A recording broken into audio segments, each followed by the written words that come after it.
Yes. Why are you happy that Raila Odinga lost his the African Union top job? I'm very happy that Raila lost. And so, why?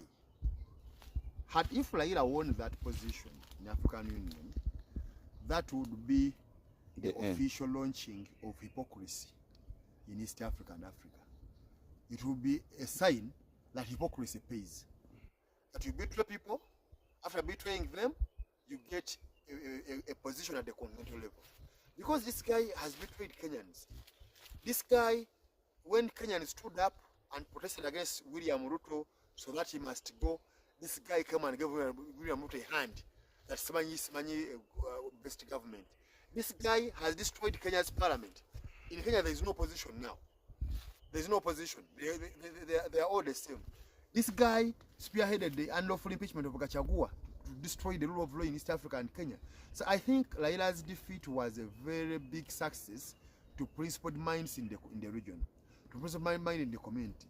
You either stay principled to your points or you suffer. But you don't start working with Ruto. Ruto is abducting people. Ruto who abducted Besigye and brought him to Uganda illegally, and then you are there, you think that Senegal and others will vote you so that you can lead them. Was Raila going to preach about abduction? Is what was he going to preach?